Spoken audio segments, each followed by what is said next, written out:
bonjour à tous. À ceux qui veulent approfondir leur formation au calcul d'intégrale, je propose les situations suivantes.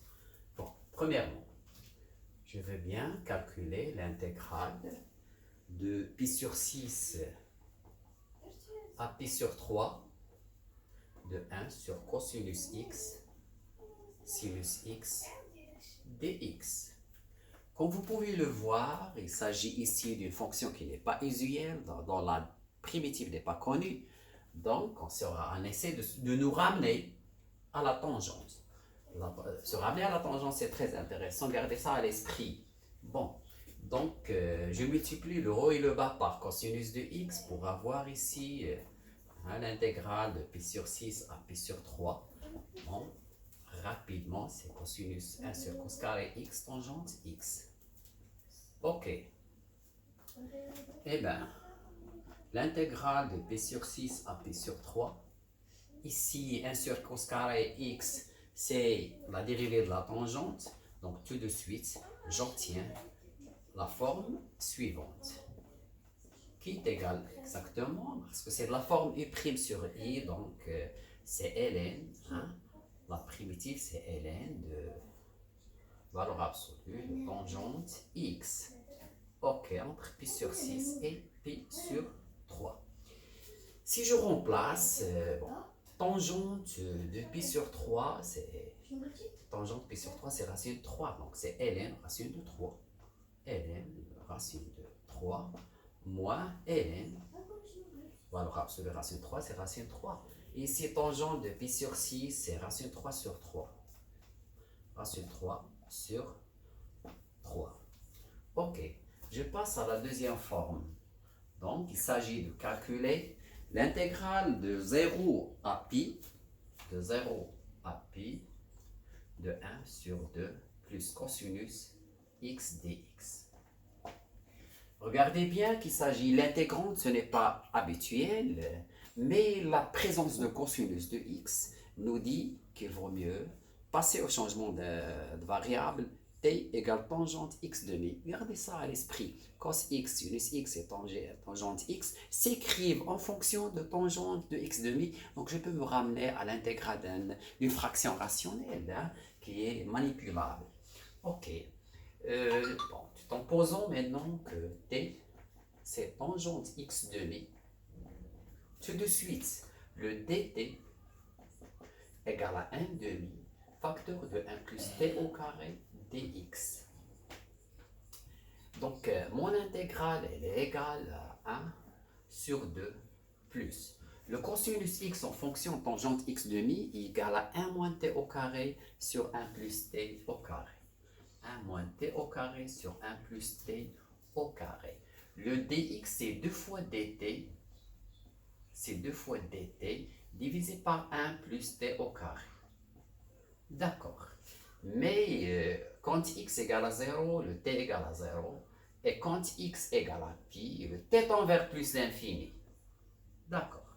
Et tout ça est égal à l'intégrale de 0 à plus l'infini de 1 sur...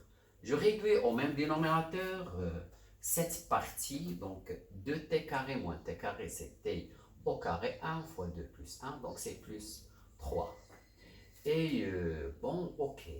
Divisé par 1 plus, c'est fois, regardez bien, fois 1 sur 1 plus t au carré, fois 2 fois dt sur 1 plus t au carré. Bon, donc ici en bas, c'est multiplié par l'inverse, donc c'est 1 plus t au carré. Tout en simplifiant, j'obtiens tout de suite, c'est de 0 à plus l'infini, 2 sur 3 plus t au carré dt. Bon, dans mes vidéos, je m'intéresse à d'où vient l'idée aux commentaires. Et c'est ça ce qui est intéressant pour un élément qui veut se construire un esprit de maths. Bon, la forme a sur b plus t au carré nous renvoie tout de suite à l'arc tangente, mais il faut avoir ici un certain a.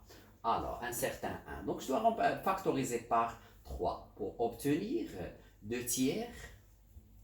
Ici, c'est 1. sur 1 plus t sur racine de 3, le tout au carré et dt. Et c'est toujours c'est de 0 à plus l'infini. J'efface cette partie pour pouvoir compléter mon raisonnement. Ok.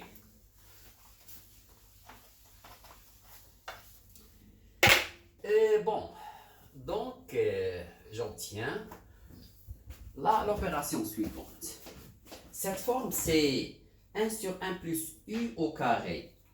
Mais notez bien, la fonction habituelle, c'est u' sur 1 plus u au carré. Donc la dérivée de ce u, c'est 1 sur racine de 3. Je peux ici multiplier par 1 sur racine de 3. Hein, regardez bien. Mais multiplier l'extérieur par 1 racine de 3. Pour avoir ici u' sur 1 plus u au carré, dans la primitive, c'est exactement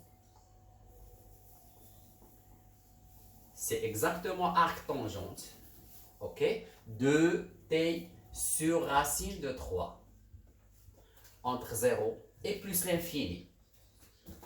Et je remplace. Ici, c'est l'arc tangente, c'est une limite. Hein? Quand t tend vers l'infini, là, c'est pi demi. Donc, c'est 2 racines de 3 sur 3. Ok, à l'infini, c'est pi demi, ok, c'est pi demi. Mais l'arc tangente 0, c'est 0. Hein? Et comme ça, je simplifie, je trouve pi racine de 3 sur 3. Bon. Je passe à la troisième intégrale. Notre intégrale, cette fois-ci, c'est l'intégrale de pi demi à x. C'est de pi demi à x, c'est dy sur, regardez bien, sur sinus y. Ok. Bon, il est fameux, hein, chez les gens qui travaillent, qui bossent beaucoup, qui font les maths beaucoup, le 1 sur sinus y, hein, vous devez être capable de trouver ça primitive. Bon, ce n'est pas usuel, ce n'est pas évident. Comment faire? Il y a beaucoup de méthodes. Hein. Parmi ces méthodes, c'est puisqu'il s'agit du sinus à l'intégrande, je dois penser à passer à l'intégrande, à la tangente. Donc, posons t égale à tangente y demi. D'accord. Et comme ça, d de t égale à 1 demi facteur, facteur de 1 plus t au carré et dy. D'accord. Mon intégrale va être égale. Le dy, regardez bien, égale 2 fois dt sur 1 plus t au carré fois 1 sur le sinus y. Eh bien, le sinus de y en fonction de tangente y demi, c'est 2t sur 1 plus t au carré. Ok. Bon, mais si y égale à pi demi, si tangente pi sur 4 égale à 1. Et si y égale à x de t, c'est tangente x demi. C'est tangente de x demi. Très bien. Regardez qu'il y a une simplification à ce niveau-là qui va être égale à 1. Voilà, l'intégrale de 1 jusqu'à tangente x demi. La simplification, c'est au niveau de 2. Ok. Et au niveau de 1 plus t au carré, j'obtiens 1 sur t et dt, qui n'est rien d'autre que ln, valeur absolue de t, entre 1 et tangente x demi. D'accord. Pour continuer, je dois effacer cette partie.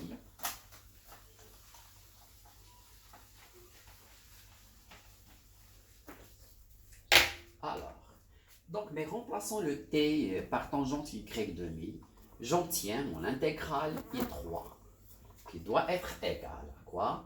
À ln de valeur absolue de tangente y demi entre 1 et tangente x demi. Le remplacement, c'est un remplacement. Le reste, c'est un remplacement. Donc vous pouvez garder à l'esprit qu'en général, la primitive de 1 sur sinus y, c'est ln tangente y2. Mais bon, garde ça à l'esprit. Si jamais tu trouves l'intégrale 1 sur sinus, la primitive y prend cette forme. Bon, je veux bien passer cette fois-ci à un calcul, de la limite, bon, à notre exercice.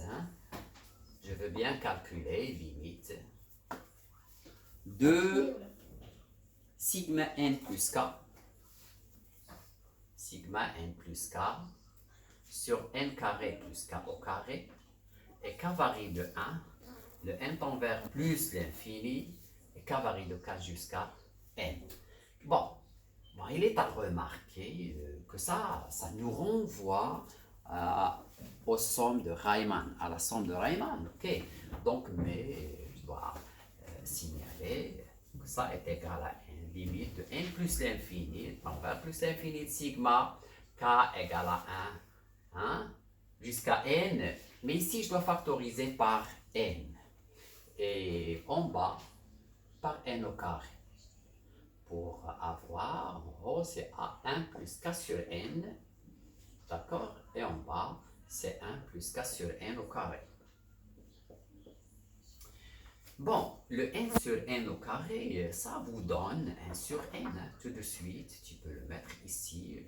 Je gagne le temps en faisant cette remarque. Le 1 sur n, on peut le sortir de sigma parce qu'il ne dépend pas de k. Ok, mais puisque la fonction x vers 1 plus x sur 1 plus x au carré, il est continu sur l'intervalle 0, 1, et bien à ce moment-là, cette limite, pensez à ça, c'est la somme de Riemann, il tend vers l'intégrale de 0 à 1 de la fonction 1 plus x sur 1 plus x carré dx. Ok. D'accord.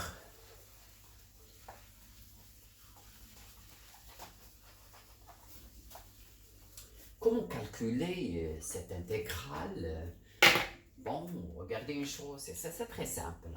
Là, on va essayer de séparer les dénominateurs, 1 sur 1 plus x carré, plus x sur 1 plus x carré, ok? Bon, ça c'est dx et de 0 à 1.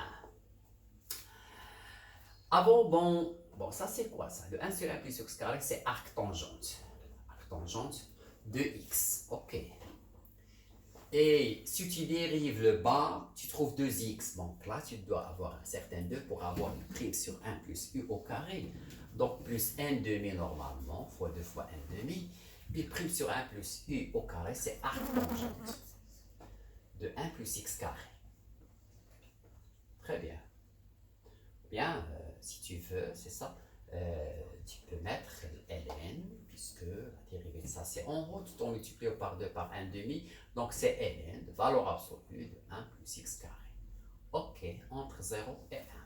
Et je remplace. Arctangente de 1, c'est pi sur 4.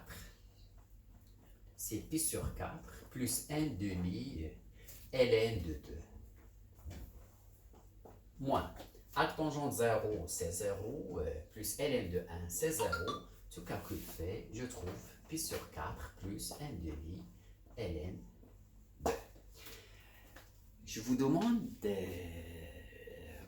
chères personnes qui me suivent, de revoir ça, d'essayer de refaire ça individuellement. Et bonne chance à une prochaine vidéo, Inch'Allah.